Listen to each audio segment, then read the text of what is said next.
नमस्ते जी, जनक नंदिनी ज्योतिष में आप सभी का एक बार फिर से स्वागत है। पिछले वीडियो में मैंने शुक्र की स्थिति का वर्णन किया था, आधे भाव रह गए थे। इस वीडियो में मैं उसी को कंटिन्यू कर रहा हूं, आगे बता रहा हूं ताकि लोगों के बीच में भ्रम न रहे। मैं बता चुका हूं कि शुक्र सबसे महत्वपूर्ण ग्रह है।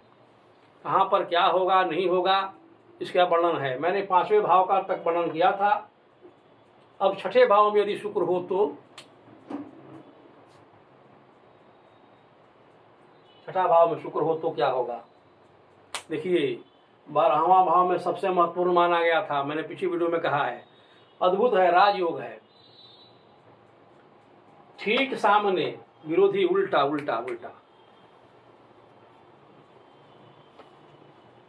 अब जो गुण यहां पर बताया शुक्र के बारे में, इसका ठीक यहां उल्टा होगा। भोगी विलासी में बताया था, तो भोगी विलासी तो ये भी रहेगा, लेकिन उल्टा हो जाएगा। ये शत्रु का है, अपने लोगों से विरोध का है। तो ऐसे लोगों को शुक्र जब 6ठे भाव में बैठ जाए, 6ठा भाव कालपुरुषी कुंडली में 6 नंबर की राशि में शुक्र नीच का हो जाता है, 12 नंबर में उच्च का रहता है। तो 6ठा भाव है ना, तो यह नीच माना जाएगा। तो ऐसे लोग कुछ ऐसे कार्य कर बैठेंगे जो नीचता की श्रेणी में आएंगे और अपने ही लोगों को दुश्मन बना लेंगे। जब मैं अपने ही लोगों को दुश्मन बनाने की बात कर रहा हूं, तो इसका मतलब यह नहीं कि केवल अपने घर या परिवार या रिश्तेदारी की बात हो रही है। ये जहां भी काम करते हो, जिस माहौल में रहते हो, यदि नौकरी करते हैं तो भी कहीं ना कहीं तो करते होंगे, वहां भी अगर बिजनेसमैन है तो भी कहीं ना कहीं तो बिजनेस करता हो, कहीं ना कहीं तो रहता होगा। उन सभी को अपना दुश्मन बना लेगा। जब भोगी एवं विलासी ग्रह शुक्र नीच का हो जाए तो ऐसे लोगों अपना लाज शर्म खो देते हैं। शुक्र स्त्री ग्रह है, ये दुश्मन का भाव है। यदि अपना नियंत्रण, मन का नियंत्रण वो लोग नहीं रख सके तो इनका चरित्र गिर जाता है, वो गड़बड़ हो जाता है। ऐसे लोग इतने अंधे हो जाते हैं जो कुछ भी नहीं गिनते, रिश्ते नाते कुछ नहीं गिनते और दुश्मन के शिकार हो जाते हैं। ये 6ठा भाव धोखा का है, धोखा का। इन लोगों के साथ धोखा हो जाता है। आप देखते होंगे कि कई ऐसे अच्छे खासे लोगों का वीडियो आजकल आता है जो चरित्र से संबंधित होता है खराब, ऐसे लोगों को होता है। अब किसी ने उसकी वीडियो बना ली, अपना भाई वीडियो बनाकर वो लिंक डाल दे रहा है। पहले तो नहीं था, तो बात देर से पता चलती थी, लेकिन लोगों को मालूम चलता था। और अगर तो लोग कहता है कि नहीं यार वो आदमी ठीक नहीं है, मत जाओ, बड़ा गड़बड़ सड़बड़ है। तो 6ठे भाव का शुक्र अच्छा नहीं माना जाता। चूंकि शुक्र सुख देने वाला तो है, तो सुख तो देगा ही देगा, इसमें कहीं कोई दो मत नहीं। लेकिन सबसे बेकार फल यहीं पर देता है शुक्र। यह रोग, ऋण, शत्रु, धोखा, छल, प्रपंच, चोट, चोरी, अपने लोगों से दुश्मनी का भाव है। इसलिए इन सारी चीजों को शुक्राचार्य कराएंगे। माध्यम अथवा कारण, वह माध्यम नहीं कारण, कोई न कोई स्त्री ही बनेगी। स्त्री ही इनके करियर को चौपट करेगी, इसमें कहीं कोई दो मत नहीं है। क्योंकि 7वां भाव पत्नी का, दाम्पत्य जीवन का, इसके पीछे वाला भाव इसकी हानि का। तो ऐसे लोग अपनी पत्नी को अच्छा सम्मान नहीं देते। इनको दाम्पत्य जीवन तो इनका चलेगा लंबा, उसका कहानी अलग है, लेकिन दाम्पत्य सुख अच्छा कभी नहीं रहेगा। ये कभी भी अपनी पत्नी को उतना महत्व देंगे ही नहीं। ऐसे व्यक्ति, मैं क्या कहूँ, मेरा भी मुंह खराब हो रहा है, इतने ही है। पर स्त्रीगामी ऐसे लोग हर हाल में होते हैं। भाई सब नहीं होंगे, 10% नहीं हो सकते, लेकिन 90% होंगे। 10% करके मैं जान छुड़ा लाता हूँ, ताकि ऐसा ना पता चले कि राहुल गांधी ने यार हमारे पर भी कोनो केस कर दे कि दब भी इज्जत कर रहा है। तो भाई 10% नहीं है, वही 10% में आप होंगे, आप नहीं होंगे, 90% तो है। खैर, हाँ, एक उपाय बता देता हूँ कि ऐसा क्या हो सकता है। तो छठा भाव ननिहाल का। यदि ऐसा व्यक्ति अपने ननिहाल से संबंध कभी न खत्म करे, बराबर जाते आते रहे, महीना में नहीं तो कम से कम साल में एक बार चक्कर मारते रहे, तो सारे अवगुण इसके समाप्त हो जाएंगे, एकदम धूल धूसित हो जाएंगे। जितने भी अवगुण मैंने बताए सब एक झटके में खत्म हो जाएगा। क्यों? छठा भाव ननिहाल का। वहां जैसे ही शुक्र पहुंचेगा ननिहाल वाला भाव में, ननिहाल क्या है? मातृपक्ष का ही जो होता है वो ननिहाल होता है भाई। जैसे ही जाएगा इसके यह जो है सातवां भाव सुधर जाएगा, ये अपनी पत्नी को आदर करने लगेगा। जैसे ही आदर करेगा सब परेशानी खत्म हो जाएगी। अब सातवां भाव में शुक्र आया तो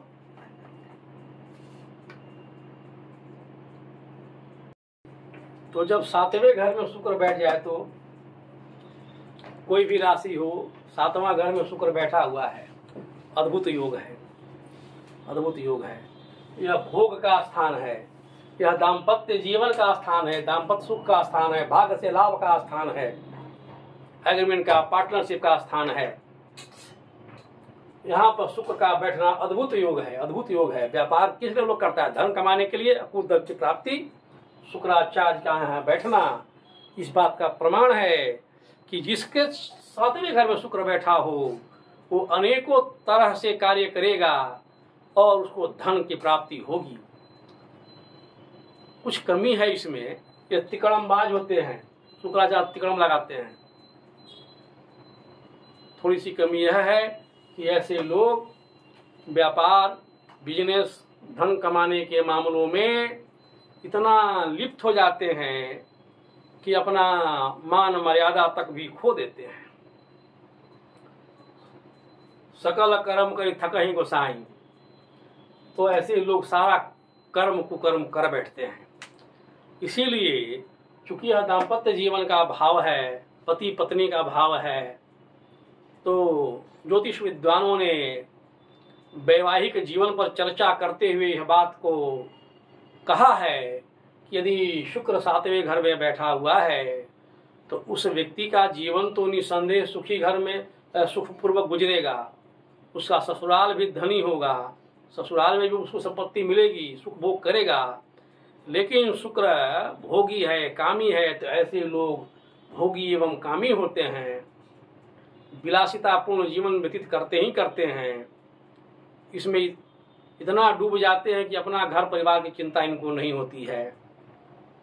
सबसे महत्वपूर्ण बात कि सातवां भाव जीवन साथी का या जीवन संगिनी का, तो ऐसे लोग जो भी काम करते हैं सुख भोगने की इच्छा डूबे रहते हैं, वह अपने पति अथवा पत्नी के माध्यम से ही करते हैं। दोनों को बड़ा छोट कहते अपराध हो। सातवां भाव में शुक्र बैठा हुआ है तो पति पत्नी में इतनी मैत्री रहेगी कि पूछिए मत। दोनों मिलके काम करेंगे, मिलके काम करेंगे। बहुत बार गलत कार्यों के लिए छापामारी होती है ना, तो देखेंगे कि दोनों मिलके चला रहे हैं, काम धंधा पानी कर रहे हैं, एक दूसरे को कोई शिकायतें नहीं है, मतलब कोई मोरलिटी में नहीं होती। सातवें भाव में शुक्र का अगर सामाजिक दृष्टिकोण से व्याख्या किया जाए, नैतिक दृष्टिकोण से व्याख्या किया जाए, तो शुक्र का सातवें भाव में बैठना अच्छा नहीं माना जाता है, ये अच्छा नहीं माना जाता है। छठा भाव से भी ये खराब भाव है। इस मामले में छठे नंबर के बारे में मैंने जो गुण बताए थे उससे ज़्यादा खराब ऐसा है, ऐसा व्यक्ति खुद के सुख को भोगने के लिए कोई सीमा का पालन नहीं करेगा। और सबसे आश्चर्य की बात है कि दोनों मिलकर करेंगे, पति पत्नी दोनों करेंगे। भाग्य का मामले में जबरदस्त, क्योंकि यह भाव विवाह का, तो ऐसे लोगों का भाग्योदय विवाह के बाद होता है। जैसे ही विवाह होगा इन लोगों के भाग्य में चार चांद लग जाएगा। ऐसे लोग कभी भी अपने घर को लेकर नहीं चलते, अपने में ही लगे रहते हैं। अपने में मतलब पति पत्नी और बच्चे, इससे ज़्यादा कुछ नहीं। लेकिन सफलता में मत पूछिए, नामी गिरामी होगा। अब जिसके पास पैसा हो, कुछ भी धन करने के लिए खर्च करने के लिए तैयार हो हर तरह से, तो उसको तो लोग जानबे न करेंगे, क्योंकि इसमें इसको अच्छा बहुत नहीं माना गया है। ऐसे ही अब आठवें भाव में शुक्र हो तो 8वां भाव अचानक आने वाली मुसीबतों का। तो अचानक आने वाली धन संपत्ति का, मुफ्त के धन का।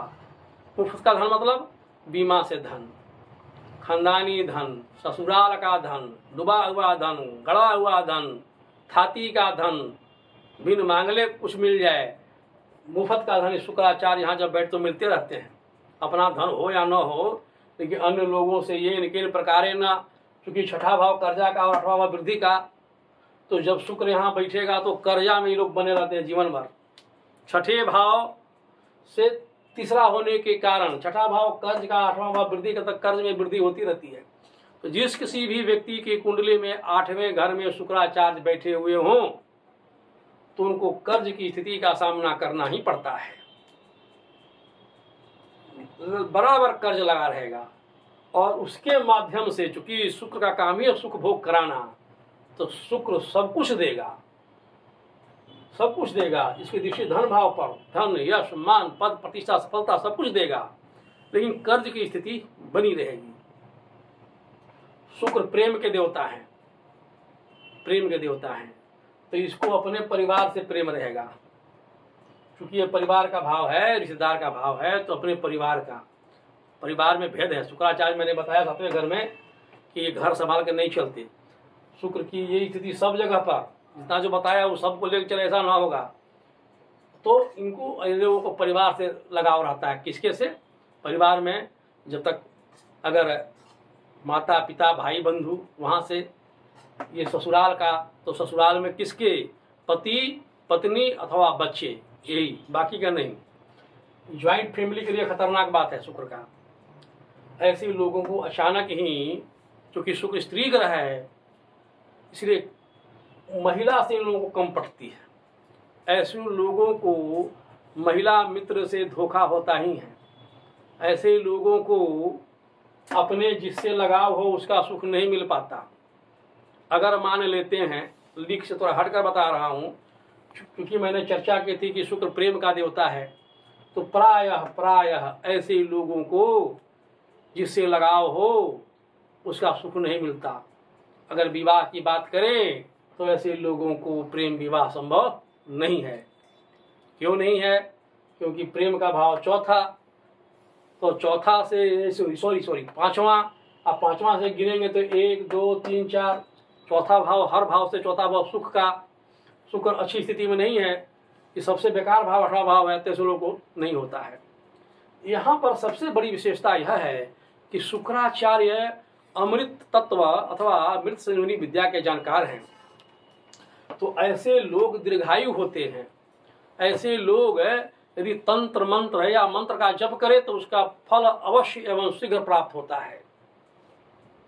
इस मामले में, आयु के मामले में, पूजा पाठ से प्राप्त होने वाले फल के मामले में, अचानक मिलने वाले धन, बिना मेहनत के धन के मामले में 8वें भाव का शुक्र अद्भुत है, अद्भुत फल देता है। अब 9वां भाव में आ जाए तो, 9वां भाव में शुक्र आ जाए तो प्रथम भाव, पंचम भाव, 9वां भाव तो हमेशा शुभ माना जाता है। 5वां भाव भाग्य का, ये सब काम इनका भाग्य बस होते रहता है। जिस किसी भी व्यक्ति की कुंडली में 9वें भाव में शुक्र बैठा हो वो भाग्यशाली होता है, और जिस किसी भी कार्य में लगेगा सफलता अवश्य मिलेगी। यह पूर्व जन्म का भाव है।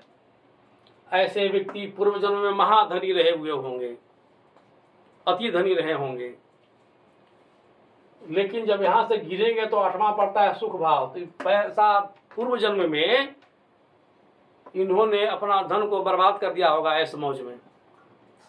तो 9वें भाव में शुक्र भाग्यवश काम कराएगा, लेकिन धन के मामले में थोड़ा कमजोर रहेगा। जब तक इसके शुक्र की महादशा नहीं चलेगी, पूर्व जन्म का संचित पुण्य इसको नहीं प्राप्त होगा, तब तक दिक्कत रहती है। 9वां भाव भाग्य का शुक्र स्त्री ग्रह, तो ऐसे लोगों को विपरीत योनि, मतलब स्त्री की कुंडली है तो पुरुष से, पुरुष की कुंडली है तो स्त्री के माध्यम से भाग्योदय होता है। 9वां भाव में शुक्र अगर बैठा हुआ हो तो ऐसे लोगों के पूर्वज, बाप दादा परदादा, कोई न कोई धार्मिक कार्यों से जुड़ा हुआ होगा, अचानक भाग्योदय हो जाएगा। 9वां भाव में शुक्र यदि बैठा हुआ हो तो ऐसे व्यक्ति चाहे जिस किसी भी कार्य में क्यों न लग जाएं, शुक्र उनको सफलता अवश्य दिलाएगा। लेकिन एक शर्त है कि वो प्रयोग तभी करे जब चंद्रमा जिस दिन शुक्र के नक्षत्र से गुजर रहा हो कुंडली में, चाहे वह 8वें भाव से क्यों न जुड़ा हुआ हो। यदि लक्ष्य को लेकर के चले, मैं किसी को बताए नहीं कि हम इस काम के लिए प्रयास में लगे हुए हैं, बात को गुप्त रखे। यदि अपने वो लक्ष्य को गुप्त रखता है और जिस दिन चंद्रमा शुक्र के नक्षत्र से गुजर रहा हो उसी दिन उस कार्य में स्टार्टिंग कर दे, आरंभ कर दे, बातचीत कर दे, निश्चेषण कर दे, सफलता 100% मिलेगी ही मिलेगी। इसमें कहीं भी कोई दो मत नहीं है। अब है 10वां भाव।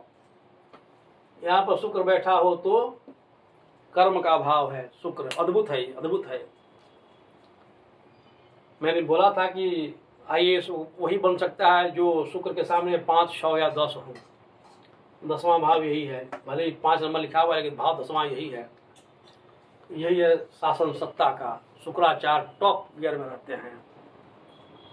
इसके कर्म अद्भुत होते हैं। कठिन कर्म करने वाले ही लोग होते हैं। इतना मेहनत करेगा कि सफलता झक मार के आती है तो ऐसे लोगों को आती है। 10वें भाव का शुक्र अद्भुत है। अब उसका कारण है क्यों? 10वां भाव से अगर 12वां भाव जोड़ेगा तो एकादश पड़ता है। यहाँ से गिनते आएगा ना तो 11 पड़ेगा। ठीक है। सुख भोग का भाव, तो ऐसे लोगों के भाग्य में ही लिखा रहता है कि इसको दुनिया का हर सुख मिलेगा, वो अपने बदौलत मिलेगा, किसी पर आश्रित नहीं है, किसी के बाप दादा के धन पर नहीं है। खुद का कमाया हुआ धन यदि कोई प्राप्त करता है तो 10वें भाव में बैठा हुआ शुक्र ही प्राप्त कर सकता है।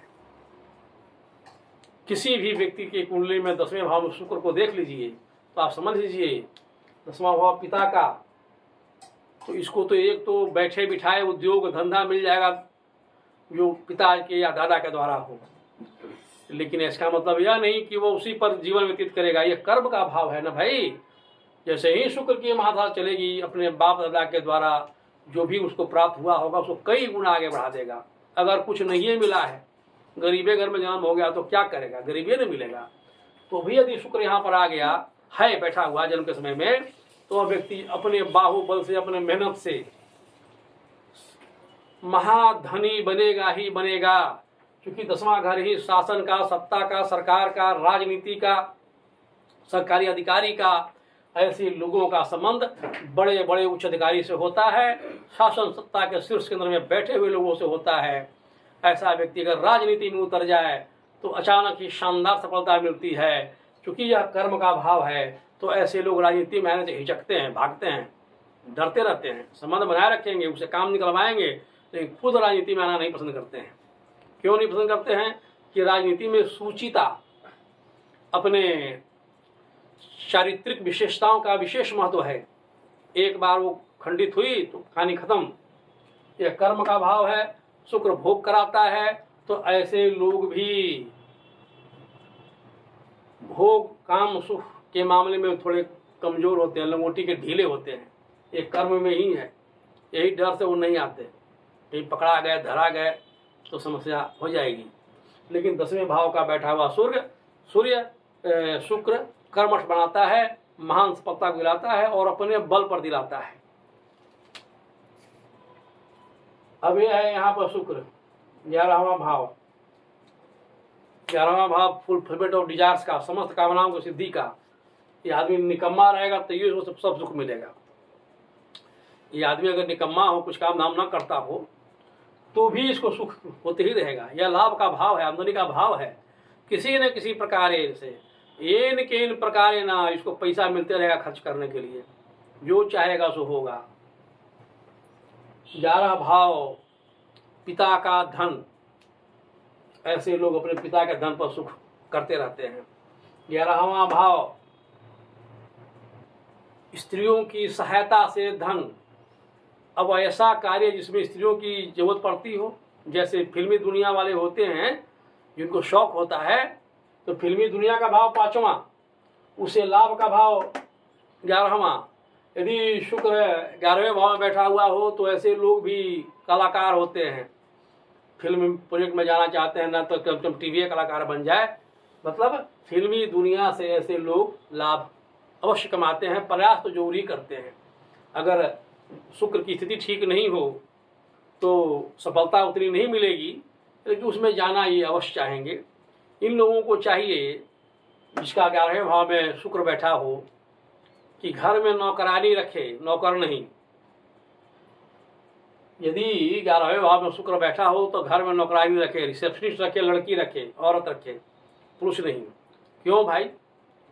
उसका कारण यह है कि यह लाभ का भाव है, शुक्र स्त्री ग्रह है, और इसके भाग्य में स्त्रियों के माध्यम से ही धन कमाना, लाभ होना लिखा हुआ है।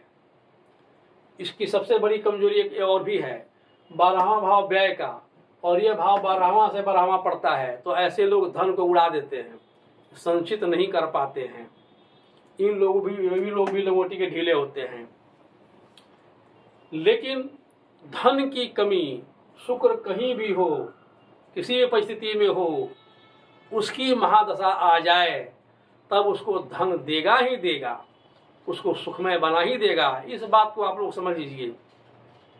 कहीं भी शुक्र हो, शुक्र की महादशा आ जाए, चाहे वो कितना भी खराब क्यों न हो, अगर उसकी महादशा आ गई तो 20 वर्ष रहेगी। उस 20 वर्षों में ही वह व्यक्ति अपने जीवन को इतने अच्छे ढंग से चलाने के लिए पैसे रुपया हर हाल में कमाएगा। अब शुक्र कहीं भी हो, यहीं पर हो, सबसे बढ़िया हो, शुक्र की महादशा नहीं आए तो जो भी बातें बता रहा हूँ सब बेकार हो जाएगा। क्यों हो जाएगा?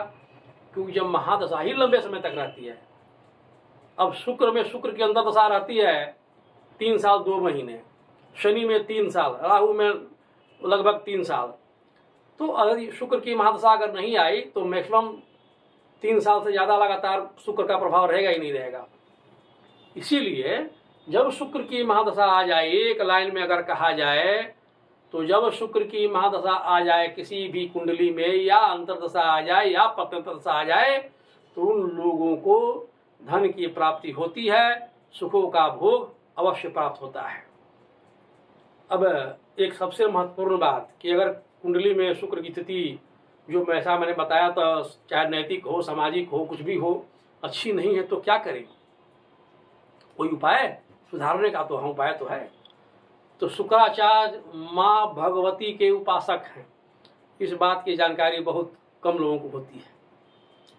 शुक्राचार्य माँ भगवती के उपासक हैं। जब मृत संजीवनी विद्या की जानकारी अथवा ज्ञान देने की बारी आई तो भोलेनाथ ने सब लोगों को, जितने भी ऋषि महात्मा थे, सब लोगों को अवसर दिया, सबकी परीक्षा हुई, सब फेल कर गए। शुक्राचार्य के बारे में आप लोग पढ़ के देखिए, आनंद आ जाएगा। कभी उल्टा लटक करके, पेड़ से उल्टा लटके हुए चमगादड़ की तरह, और नीचे हवन कुंड जला दिया, खाली धुएं जाइए रहा है। बताइए, 1 मिनट धुआं में रहेगा तो प्राण पखेरु उड़ने की तमन्ना है कि नहीं? शुक्राचार्य वही करते। इतना कठिन कठिन तप किया कि इनसे ज्यादा कठिन तप करने वाला कोई नहीं, सिर्फ माँ पार्वती जी ही थी जिन्होंने शुक्राचार्य से भी अधिक कठिन क्रम व्रत किया, जप किया, यज्ञ किया, जो भी आप समझ सकते हैं, तप किया। इसी कारण माँ भगवती अर्थात पार्वती जी देवों के भी देव, महादेव के अर्धांगिनी बनी। तो जब ये बारी करने की आई तो किसी को मिले ना। माँ पार्वती बहुत दयालु है। देखिए, लक्ष्मी, सरस्वती और पार्वती जी की अगर तुलना आपकी करें या कथा में भी आप देखें तो दयालुता का नाम माँ भगवती यानी पार्वती जी के पास ही है। बाकी दोनों उन लोगों के पास नहीं है। वो दोनों के दोनों गर्व है, अहंकारी हैं। पार्वती जी में अहंकार नहीं है, उनको दया आ गई। बोले कि आप क्या कर रहे हैं, सब तो छट गया, जाने लेके छोड़िएगा, अब इससे ज्यादा तब कौन करेगा? तो भोलेनाथ ने कहा कि जब तुमको इस बात का एहसास हो रहा है कि इससे कठिन जप संभव नहीं, इसका मतलब ये कि इसका समय आ गया, इसका तप पूर्ण हुआ। क्योंकि हे पार्वती, तप करने वाले एक से एक लोग हुए, लेकिन तुम्हारे समान कोई नहीं हुआ। और जब तुम कह रही हो कि अब क्या इसकी जान ही लेंगे, इतना बड़ा तप कौन कर सकता है।